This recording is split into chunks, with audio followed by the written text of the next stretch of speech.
शान हीच आमची शान या तत्वावर चालणाऱ्या जी अविरत इंटरनेट न्यूज मध्ये मी संदीप सामंत आपले स्वागत करतो। तर आता पाहू सविस्तर घडामोडी। खंबाळपाड्यातील बस आगार परिवहनच्या ताब्यात देण्याच्या मागणीसाठी परिवहन सभेत सदस्यांचे ठिय्या आंदोलन। खंबाळपाड्यातील बस आगारात कचरा वाहून नेणाऱ्या गाड्या उभ्या केल्या जात असल्याने परिवहन बसेस उभ्या करण्यास जागा मिळत नाही। गुरुवारी परिवहन समितीच्या सभेत सर्व सदस्यांनी या विषयावर ठिय्या आंदोलन करून प्रशासनाचा निषेध व्यक्त केला। जोवर या विषयावर निर्णय होत नाही तोपर्यंत सभा होऊ देणार नाही असा इशारा परिवहन समितीतील मनसे सदस्यांनी दिला असून ही सभा तहकूब करण्यात आली। कल्याण डोंबिवली महानगरपालिकेच्या शहर विकास आराखडा अंतर्गत परिवहन उपक्रमासाठी आरक्षित असलेल्या सर्व भूखंडाची सद्यस्थितीबाबत शिवसेना सदस्य दत्तकुमार खंडागळे यांनी सभेत प्रस्ताव मांडला होता। यावर मनसे सदस्य दीपक भोसले यांनी खंबाळपाडा येथील परिवहन बसेससाठी आरक्षित असलेल्या भूखंडावर कचरा वाहून नेणाऱ्या गाड्या का उभ्या केल्या जातात असा प्रश्न उपस्थित करीत प्रशासनाचा निषेध नोंदविला। घनकचरा व्यवस्थापक सुरा पवार यांनी याचे उत्तर द्यावे म्हणून त्यांनी सभेत बोलावण्यात यावे असे निर्देश सभापती नितीन पाटील यांनी काढले, परंतु पवार मंत्रालयात गेले असल्याने ते उपस्थित राहू शकले नाहीत। यावर अशा प्रकारचे नेहमीच अडथळे सभेत येतात आणि विषय तसाच पडून राहतो म्हणून निषेध म्हणून मनसेने ठिय्या आंदोलन केले। मनसे सदस्य दीपक भोसले आणि प्रल्हाद म्हात्रे यांनी केलेल्या ठिय्या आंदोलनाला उपस्थित इतर पक्षाच्या सदस्यांनी पाठिंबा दिला। यावेळी सदस्य दीपक भोसले म्हणाले, खंबाळपाडा आगारातून जर परिवहन बसेस सोडल्या गेल्या तर परिवहनचे 20% उत्पन्न वाढेल आणि डिझेलचीही बचत होईल। खंबाळपाडा डेपोचा आज विषय आलेला, तर खंबाळपाडा डेपो हा झाला पाहिजे ही आमची व सर्व सदस्यांची, माझी स्वतःची व सन्माननीय बाकीचे सदस्य जे निवृत्त झालेत त्यापासून आम्ही 2 वर्षापासून ऐकतोय की हा डेपो परिवहनला हस्तांतरित झालेला आहे, पण तिथे घनकचऱ्याच्या गाड्या आहेत, त्या घनकचऱ्याच्या गाड्या काय अजून निघत नाहीत।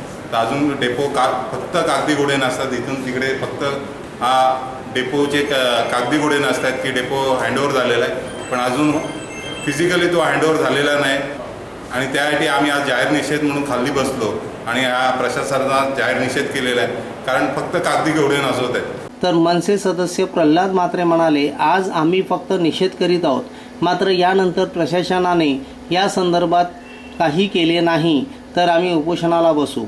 जर अशी त्यांची आडमुठी भूमिका असेल प्रशासनाची तर यापुढे आज जो आम्ही मार्ग घेतलेला आहे तर याच्यापुढेही जाऊन आम्ही काहीतरी करू आणि कल्याण डोंबिवलीकरांना न्याय देण्याचा प्रयत्न करू।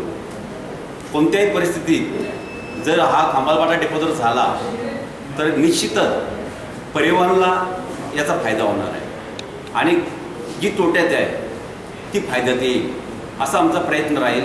पण याकडे जर यांनी दुर्लक्ष केलं तर मात्र आताच आम्हाला सर्व पक्षांनी साथ दिलेली आहे, सर्व सदस्यांनी साथ दिलेली आहे आणि याच बळावर आम्ही पुढे जर अशी त्यांची आडमुठी भूमिका जर परत अशी सतत राहिली, कागदी घोडे फक्त नाचवत राहिले तर पुढे आम्ही उपोषणाचा मार्ग पत्करू।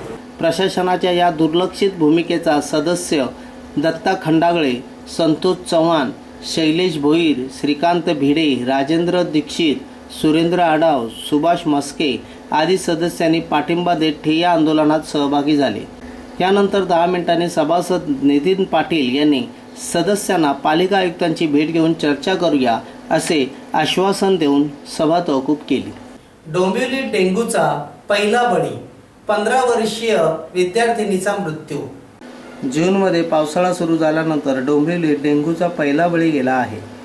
डोंबिवलीतील मॉडेल इंग्लिश स्कूलमध्ये 10व्या इयत्तेत शिक्षण घेणाऱ्या कशिश राजेश पासे या 15 वर्षीय विद्यार्थिनीला डेंग्यूची लागण झाल्यामुळे मृत्यू झाला।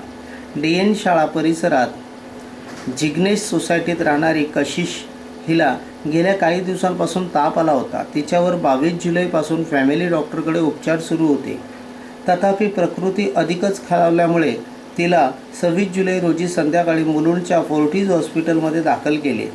तेथे अतिदक्षता विभागात कशिशवर उपचार सुरू करण्यात आले, मात्र ती उपचारांना साथ देऊ शकली नाही। तब्बल 4 दिवस मृत्यूशी झुंज देणाऱ्या निरागस कशिशने गुरुवारी पहाटे 2:30 वाजता डोळे मिटले। हॉस्पिटलचे डॉक्टर मनीष वाधवानी यांनी तिला डेंग्यू शॉक सिंड्रोम ह्या आजाराने ते मृत्यू झाल्याचे घोषित केले. कशिशच्या मृत्यूचे वृत्त डोंबिवलीत येऊन धडकताच ती शिक्षण घेत असलेल्या शाळेला सुट्टी देण्यात आली. या होत्या आजच्या सविस्तर घडामोडी. पुन्हा भेटू याच ठिकाणी याच वेळी. तोपर्यंत धन्यवाद.